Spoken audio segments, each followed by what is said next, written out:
Hey all, Heretic here, and patch 25.4.3 just dropped, so let's take a look at it for the Hearthstone Battlegrounds community and see what we have for new and interesting things. Maybe some good changes, maybe some bad. Let's dive in. Right off the bat, we have Sindori Straight Shot will now only appear in games with Undead.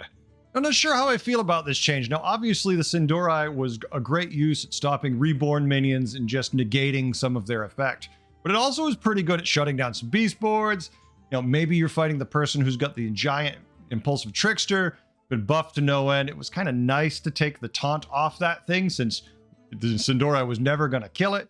But that, I guess, shut down one too many boards, but it'll be interesting to see how this change plays out. I will miss this counter being in the, the shop as an option to play around some builds, but we'll see.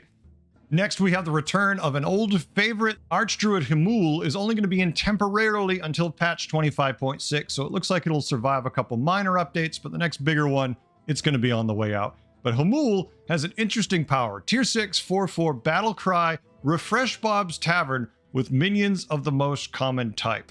So if you happen to not be playing Menagerie and you're playing more of a mono tribe build, this is super powerful because it's only going to offer you minions now in the shop from the tribe you're playing. So hey, you're the Murloc player, you're that mech player, you got a board of only one type, you slam that thing down, now you've got even more options. I liked this card, but like any card that gives you a lot of tools you need, it's frustrating when you know your opponent beat you because they found it, because suddenly they have everything they need, or it's frustrating when you're just hopelessly digging for anything to go with your build and then you don't even find this. So it's one of those polarizing cards. You're never going to see enough of them, or it's going to feel like all your opponents are finding all of them. Ghoul of the Feast got a nice change. It's going from a 2/4 to a 2/5, and the Avenge is going from 1 to Avenge 2, but now it's going to give 3 attack instead of 2. So this is kind of a not sure exactly how good it's going to be or bad it's going to be. I think Ghoul of the Feast is still a little overpowered in the meta we have been dealing with. I feel like obviously Avenge 2 isn't nearly as bad, but the fact that it has an extra health in the early game means it's going to hang around just a little bit longer. The fact that it gives a little more attack can make it a little better. If you're still running a taunt like a Risen Rider, it's going to survive to give out some of those attack bonuses, assuming you don't run more taunts and whatnot. This will be an interesting to see how to play out. I like any effort to change this card because I feel like it was too powerful. Not sure if this was enough. Another good change, unless you like going 3-on-3 a lot, Legion Overseer went from a 4/4 to a 4/2, and minions in Bob Tavern still get +2/+1.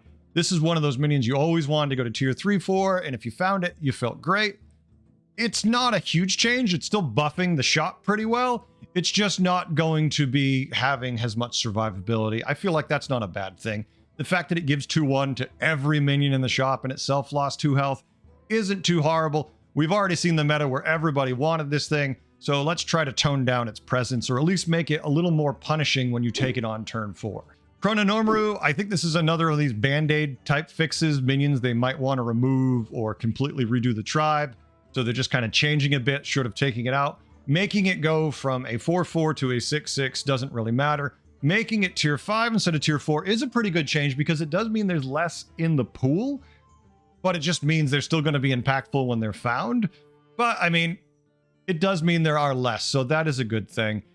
I definitely looked forward to seeing less Chronormus in my life, so this is a good change in my book. Magmaloc, another one of those kind of feels irrelevant changes. It went from a 3/3 to a 1/1. It stayed on tier 5. It has the same effect. The stats on this minion base don't matter.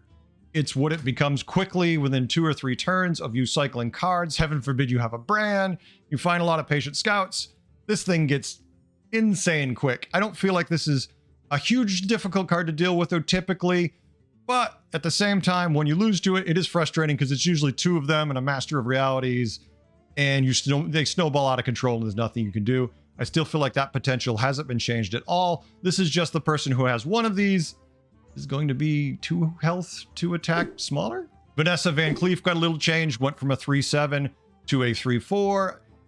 I'm okay with this change. I feel like Vanessa is pretty effective, and when you triple into this card early as a 3/7, it's very hard to kill. As a 3/4, it's very likely to die after that one swing, so it's not too bad.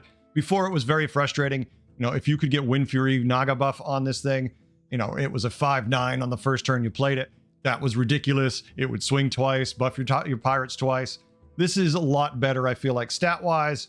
I'm pretty happy with this change. Jelly Belly just got 1 extra health. Everything else about it is exactly the same. I feel like that's pretty good considering the cards that are already on tier 3. Putting 1 health on this doesn't make a big difference, but it allows it possibly to survive a hair longer for a reborn minion to die and actually make it useful. The Groundshaker change, this is a pretty good buff here. Going from a 2/6 to a 3/8. I like this a lot. I feel like as a 2/6, it was always kind of lackluster. The 3/8, even if you find it now and you don't have any blood gems, you're like, I might actually just play that in preparation for finding the card I think I'm going to need. But overall, we'll have to see how it plays out. I feel like Groundshaker isn't really about its own stats, it's about the stats it gives anyways. So we'll see in the near future if Quillbore suddenly have a path to victory. Felstomper, I was already pretty happy with where it was at. I feel like this tiny nerf / buff is a good change for it. Felstomper goes from a 3/8 to a 3/7, but now gives 3 attack instead of 2 attack. This is a good change. Little extra attack, little less health. It's a good trade-off there. Felstomper isn't a card you tend to run into a lot, but when you do, when someone's using it effectively, you definitely feel it. So I'm hoping to see more Felstompers, as I always kind of felt like this was an underused card that was a lot of fun to play with. So now for the big change. This is a total buff. I like this change a lot. Mechs kind of needs something, and I feel like this is a good change. So Greasebot went from a Tavern Tier 6 4/7. After a friendly minion loses Divine Shield, give it +3/+2 permanently, to Tier 4, 3 attack, 6 health. After a friendly minion loses a Divine Shield, give it +2/+1 permanently. I feel like these are pretty good stats, bringing it online with the tier it's going to be on. I always am a little nervous about permanent stats. I feel like this scaling is a massive change, and you will definitely see more people running either a Menagerie build with Divine Shields or just running straight up mech boards early, because you can gain this is a good tier 4 triple into if you have any Divine Shields. If you have a couple putt bots already, if you've got a Deflecto, this thing is awesome. I really like this change, but mechs have been kind of, not too strong for a while, so I feel like it's nice to see this change just to help bring this tribe in line with the other tribes. So that's it for changes. That's it for the Battleground stuff. There's a whole bunch of stuff for Standard. There's some stuff for duels, but this is the stuff we pay attention to the most. Tell me what you think. Do you like these changes? Do you feel like they're enough? I know you probably wanted to see a change to Lich Basil, but it didn't happen here. Wait for the next patch. Probably the next big patch we'll see a change to heroes, but who knows? Maybe the next small patch will be a couple of hero adjustments. We'll see. I definitely am pretty happy with these changes overall. I feel like they either went just the right amount or maybe not quite far enough, but they're usually more about nudging stuff where I would probably be a little more aggressive, probably make the card useless and not fun to play if they did it the way I wanted to do it. So at least this way the cards are still playable and not removed from the game. Tell me what you think. What do you think they did? Is this a good change? I look forward to seeing y'all in the lobbies later. Have a good night. Bye.